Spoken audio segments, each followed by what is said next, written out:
नमस्कार छात्रों, आज हम पुनरावृत्ति अभ्यास कार्य पढ़ने जा रहे हैं और पुनरावृत्ति होगी पाठ 9 से लेकर 12 तक। पाठ 9 में हमने पढ़ा विद्या महिमा, पाठ 10 उष्ट्रस्य मूल्यम, पाठ 11 कः विश्वसनीयः और पाठ 12 ब्राह्मणस्य भाग्यः।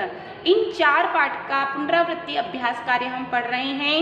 तो लीजिए शुरू करते हैं हमारा पुनरावृत्ति अभ्यास कार्य नंबर 1। प्रश्नानाम उचितम उत्तराणि चिनुत। प्रश्नों के उचित उत्तर चुनिए।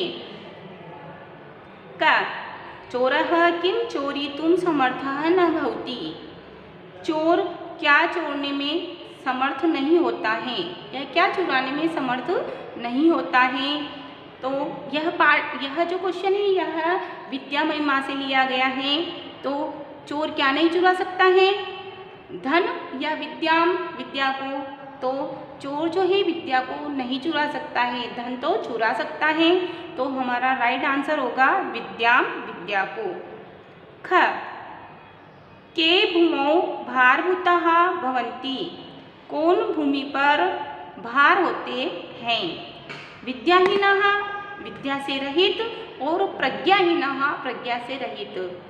तो आएगा इसमें फर्स्ट विद्याहीनः विद्या से रहित मनुष्य पृथ्वी पर भार स्वरूप होते हैं। ग जनकस्य समीपे किम नास्ति। पिता के पास क्या नहीं है। तो क्या नहीं है, धन नहीं है या ऊँट नहीं है। उष्ट्रः ऊँट और धनम धन। तो उष्ट्रः ऊँट नहीं है। घ पुत्रः किं क्रेतुं कथयति। पुत्र क्या खरीदने के लिए कहता है। उष्ट्रः या अश्वः।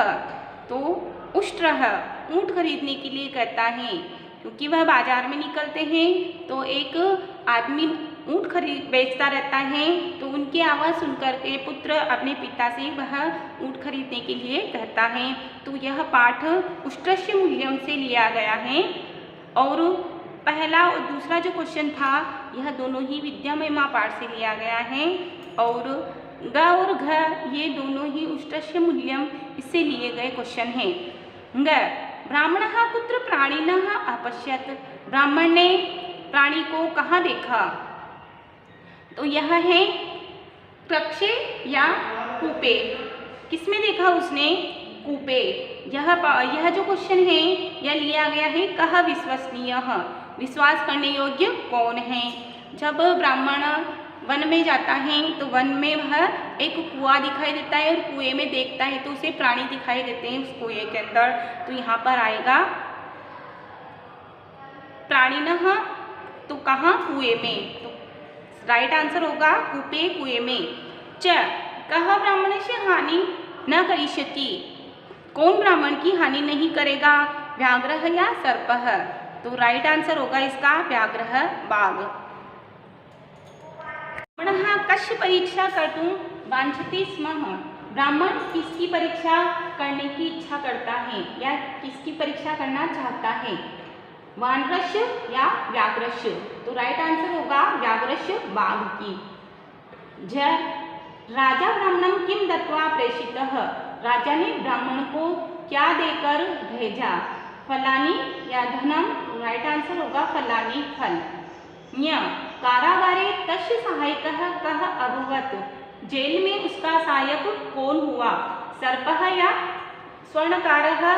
तो इसमें आएगा सर्पः। सर्प उसका सहायक बना। उसने कहा कि मैं उसको जाकर के डसूंगा और उसका इलाज वैद्य भी नहीं कर पाएंगे, सिर्फ तुम्हारे स्पर्श से ही यह संभव होगा। तो इस प्रकार से उसने राजमहल में जाकर के रानी को उसने डसा और उसके स्पर्श से ही वह रानी जो है वह मूर्छित हो गई थी। तो वह होश में आई और इस प्रकार से उसने सर्प ने उसकी सहायता की। तो यह जो प्रश्न का आंसर है यह होगा सर्पः। और यह प्रश्न लिया गया था ब्राह्मणस्य भाग्यः पाठ से। 2 उचितम पदै श्लोक पूर्तिं कुरुत। उचित पदों से श्लोक पूर्ति कीजिए। यहाँ पर मंजूषा दी हुई है और दिए हुए शब्द हैं बको, बगुला, सर्वत्र, सभी जगह, पाठितः न, पढ़ाया, देहिनः न, देह वाला, शरीर वाला, विशालेन बड़े या बड़ा, सभा मध्य सभा के बीच में, शत्रु शत्रु, अकुलीनो अपि अर्थात अकुलीन होकर भी यानी निम्न कुल का होकर भी, बैरी शत्रु।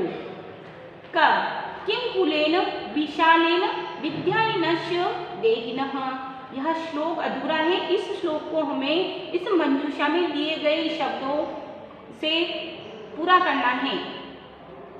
आकुलिनो अपि विद्यावान स पूज्यते। अब यहाँ पर जो दिया हुआ है वह सर्वत्र दिया हुआ है, जबकि यहाँ पर सर्वत्र के स्थान पर यह जो शब्द दिया हुआ है यह सर्वत्र उसके अकॉर्डिंग नहीं दिया गया है। किसके अकॉर्डिंग? श्लोक के अनुसार नहीं दिया गया है। तो यहाँ पर वैसे बचा हुआ तो सिर्फ सर्वत्र ही है, इसलिए सिर्फ सर्वत्र ही आएगा यहाँ पर, क्योंकि यह शब्द विकल्प के रूप में देवेरपि आना चाहिए था, किंतु यहाँ विकल्प सर्वत्र दिया हुआ है तो हम इसमें सर्वत्र ही भरेंगे। विद्यावान सर्वत्र स पूज्यते। ख माता शत्रु पिता वैरी येन बालो न पाठितः न शोभते सभा मध्य हंस मध्य वपो यथा। हमने कुछ नहीं किया है, उस श्लोक को पूरा किया है। तो श्लोक में जो शब्द दिए हुए हैं उस शब्द को हम इसमें से फाइंड करके हमने यहाँ लिखे हैं।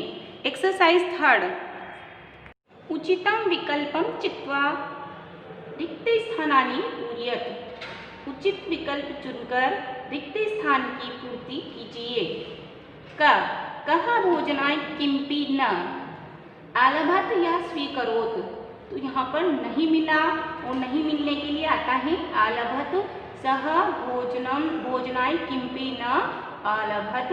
सह यह प्रथम पुरुष एक वचन का कर्ता है भूतकाल का, इसलिए हम यहाँ पे सह के अकॉर्डिंग आलभत ही लेंगे। आलभत आएगा। ख अहम अपि कर्तुम इच्छामि। मैं भी करना चाहता हूँ।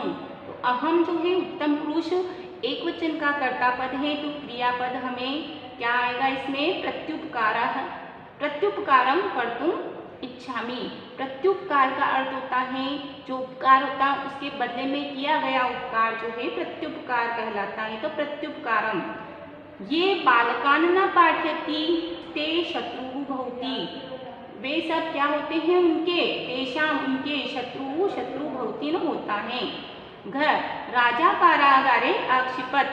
राजा जेल में डाल दिया। राजा कारागारे आक्षिपत। राजा ने जेल में डाल दिया। किसको? व्याघ्रम या ब्राह्मणम।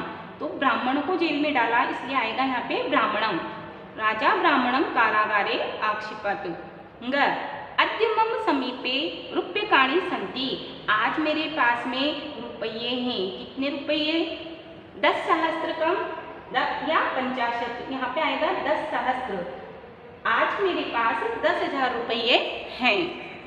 आज हमने पुनरावृत्ति पाठ 9 से 12 का अभ्यास कार्य 1st, 2nd एंड 3rd हल किया। अगली वीडियो में हम next exercise 4th, 5th and 6th को हल करेंगे। तब तक आप इन सभी एक्सरसाइज का अभ्यास करें। धन्यवाद।